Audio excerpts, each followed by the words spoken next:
Informadas reglas, veremos un análisis de cada una de las reglas para formar fórmulas bien formadas, valga la expresión. Número 1. Son 11, recuerden, están abreviadas. Número 1.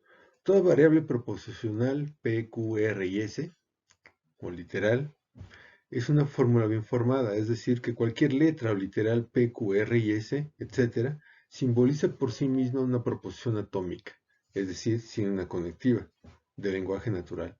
Por ejemplo, P significa o puede significar, por ejemplo, la proposición la luna es un satélite, la proposición del lenguaje natural. 2. Si P, es decir, esa variable proposicional o esa literal que representa una proposición del lenguaje natural, es una fórmula bien formada, entonces negación P es también una fórmula bien formada. Explicación.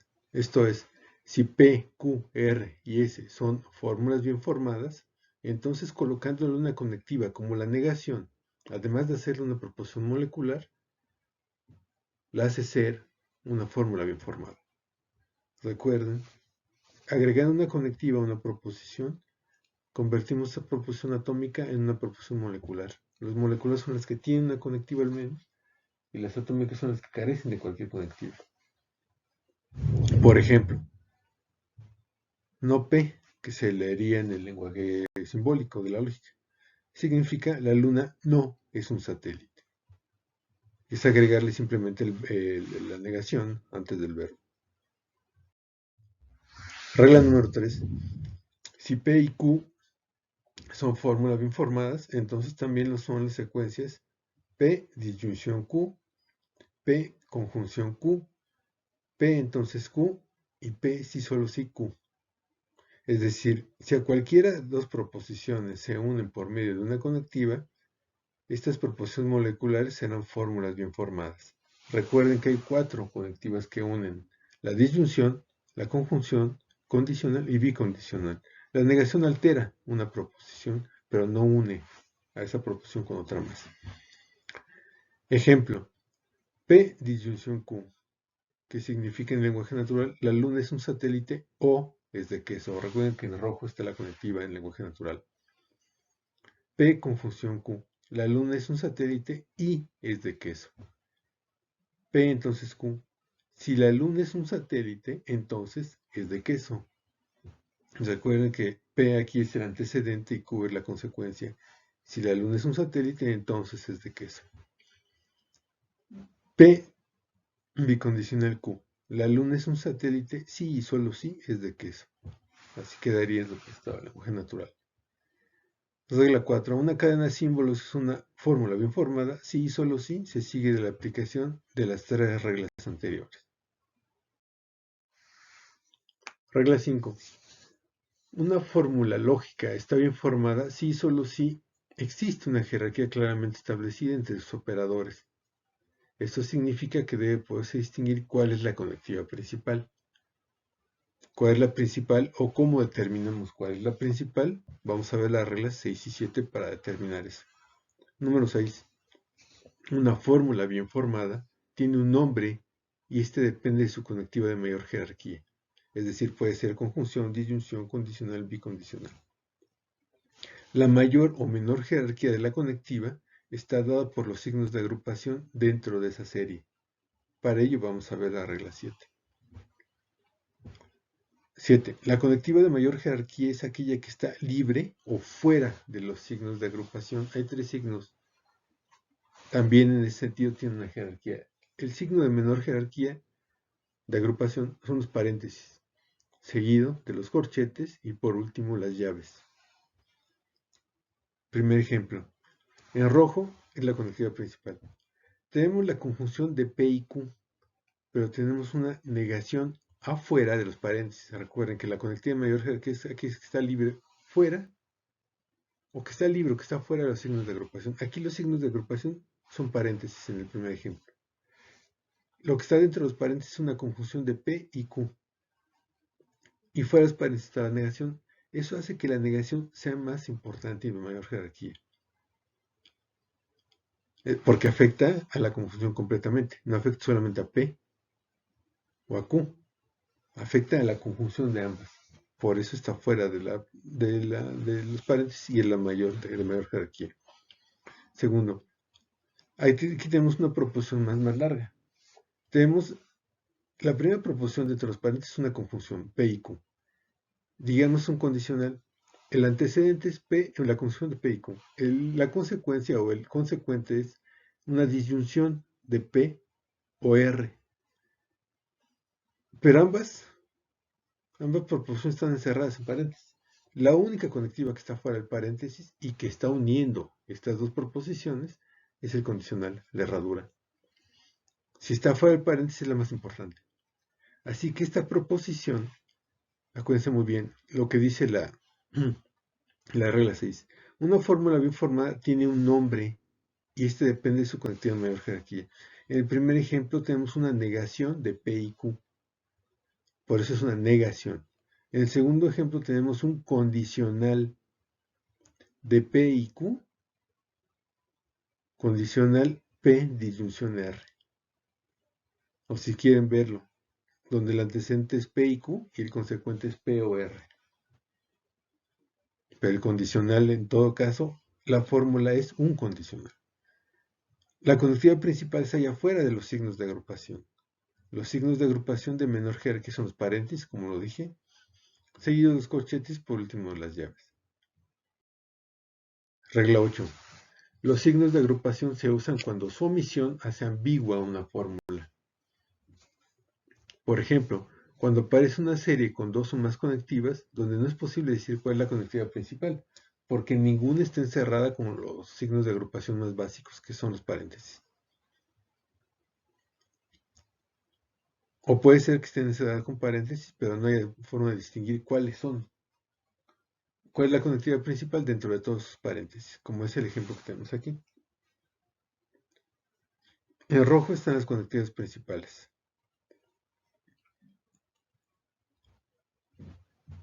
P y Q, condicional POR, sí, solo sí, negación de P y Q. Aquí claramente tenemos, por lo menos fuera paréntesis, tenemos una negación. Tenemos también el condicional que está en rojo y el bicondicional que está en negro. Tenemos tres conectivas lógicas fuera de paréntesis. ¿Cómo podemos decidir cuál es la más importante? Y tenemos paréntesis.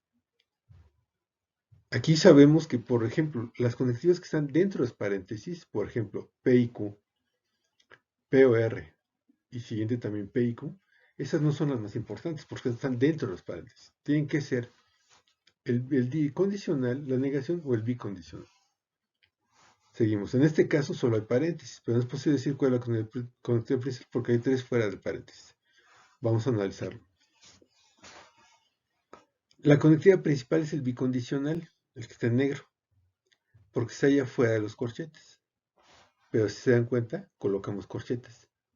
Es decir, si solamente tenemos paréntesis, necesitamos un signo de agrupación de mayor jerarquía. ¿Cuáles son? Los corchetes, recuerden. Y eso los colocamos antes del bicondicional y al inicio de la fórmula.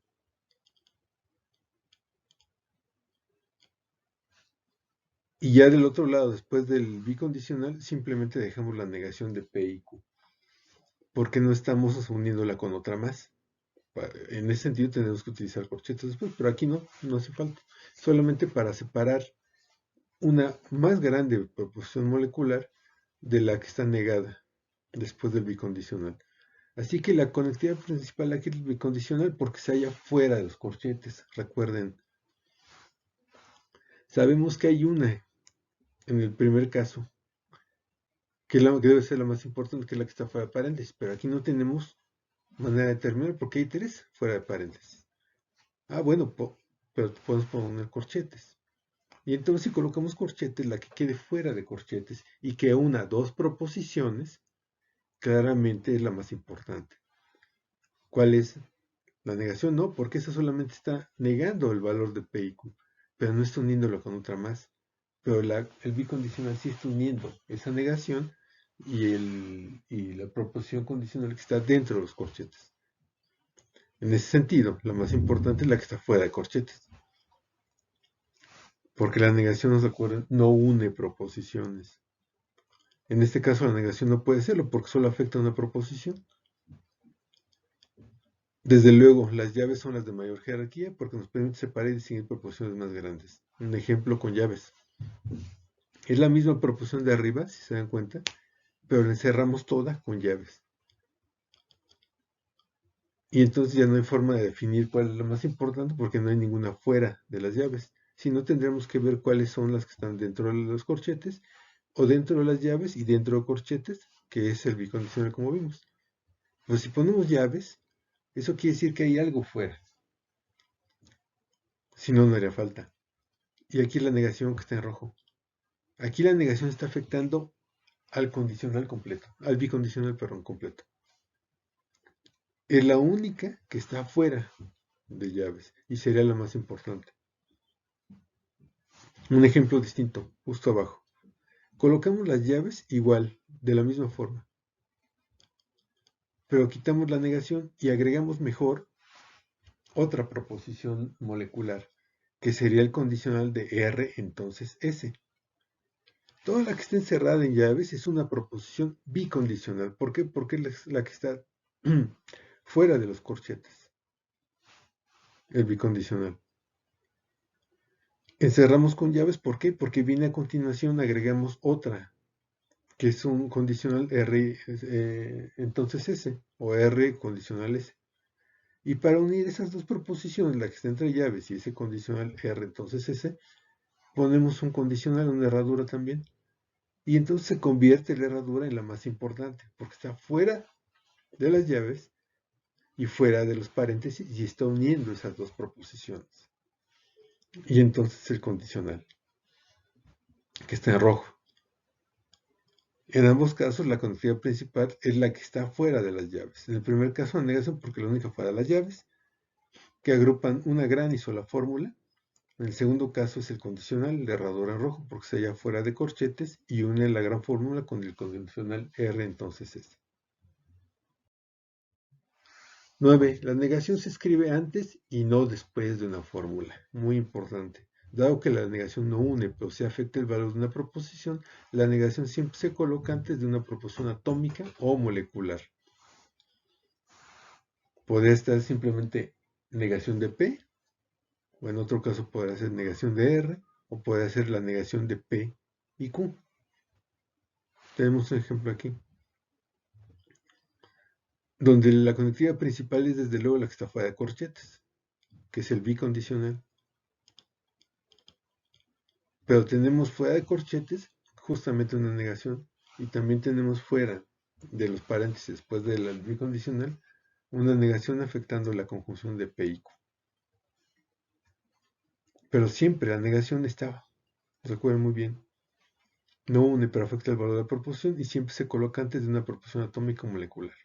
Aquí hay dos proposiciones moleculares, que está una antes del corchete y una antes de la conjunción. En este caso, la negación en la primera fórmula se halla antes o fuera de los corchetes y en la segunda fórmula antes de los paréntesis. Esto explica la regla 10, que la negación se escribe entre dos fórmulas, sino inmediatamente a la derecha de una conectiva lógica. Si se dan cuenta aquí, claramente tenemos inmediatamente a continuación del bicondicional. Eso no indica que la negación una, sino simplemente quiere decir que va a afectar a la siguiente proposición, solamente. 11. Última regla. Si una negación antecede a otra negación, entonces el de la izquierda tiene mayor jerarquía. La negación de la izquierda. Ejemplo, en rojo está la segunda negación. Se lee así, doble negación, donde la de la izquierda es la mayor jerarquía, porque va a afectar el valor de la primera negación. Esto va a ser importante cuando hablemos de tablas de verdad, que es otro tema. Pero claramente aquí la que está siempre más a la izquierda en las negaciones es la principal, hablando de negaciones.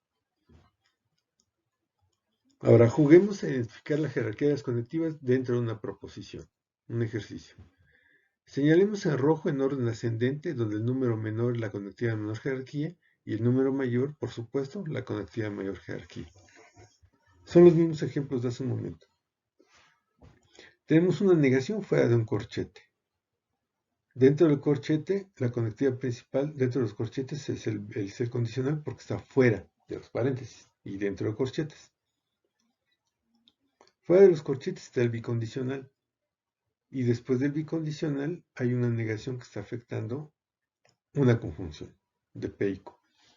Ok, número 1, recuerden, es la conectiva de menor jerarquía. La conectiva de menor jerarquía siempre va a ser aquella que está dentro de paréntesis. ¿Cuáles son aquí? La conjunción de P y Q, la disyunción de P o R, el número 1, recuerden, y otro 1 que es la conjunción de P y Q. ¿Por qué sabemos que son las de menor jerarquía y las ponemos en el número 1? Porque son las que están dentro de paréntesis. El signo de agrupación, el símbolo de agrupación, perdón, de menor jerarquía justamente son los paréntesis. 2, es decir, cuáles son aquellas conectivas que están fuera de paréntesis. ¿Por qué fuera de paréntesis? Porque los paréntesis son los signos de agrupación de menor jerarquía. ¿Cuáles son las que están fuera de paréntesis? Hay dos números 2. En la primera proposición, el de herradura o el condicional que está uniendo la conjunción de P y Q, que es número 1, y la disyunción de P o R, que es número 1. Entonces el condicional que está fuera de paréntesis es justamente el número 2. Después del bicondicional, la conectividad que está fuera de paréntesis es la negación, ese sería el número 2. Ya tenemos el número de dos proposiciones, la 1 y la 2. ¿Cuál sería en orden jerárquico la siguiente conectiva, el número 3? Bueno, si tenemos paréntesis y corchetes, tendremos que buscar cuál es la conectiva que está fuera de corchetes. Tenemos dos, si se dan cuenta. Una negación que está fuera de los corchetes en la primera proposición antes del signo del bicondicional y el mismo bicondicional que también está fuera de corchetes. Pero ¿por qué la negación es 3 y no el bicondicional? Porque la negación solamente está afectando la proposición dentro de corchetes. No está uniendo a ninguna. Entonces la más importante aquí tiene que ser la que une. ¿Cuál es? Justamente el bicondicional. Entonces 3 es la negación porque está fuera de corchetes, a la izquierda, pero el bicondicional es la que está uniendo a la proposición dentro de corchetes y a la negación de P y Q. Así que la más importante, número 4, es el bicondicional. Las tres líneas horizontales paralelas. Así que la de menor jerarquía está señalada con el número 1, porque son las conectivas que se dan dentro de los paréntesis. Recuerden que las de mayor jerarquía se hallan siempre fuera de los signos de agrupación, según la jerarquía de estos, ya sean paréntesis, corchetes o llaves. El número 2 corresponde a aquellas conectivas que se encuentran fuera de los paréntesis, el condicional de la primera proposición y la negación de la segunda proposición. El número 3 corresponde a aquella conectiva que se encuentra fuera de corchetes. En este caso solo es una, que es la negación de la primera proposición. ¿Por qué? Porque solamente afecta justamente a la proposición que está en corchetes, no une con la otra. Y la conectividad de mayor jerarquía se marca con el número 4, bicondicional, y se halla fuera de las llaves. Y une, perdón, fuera de corchetes. Y une a las dos proposiciones, la que está dentro de corchetes y la proposición que tiene una negación al inicio, es decir, la negación de P y Q.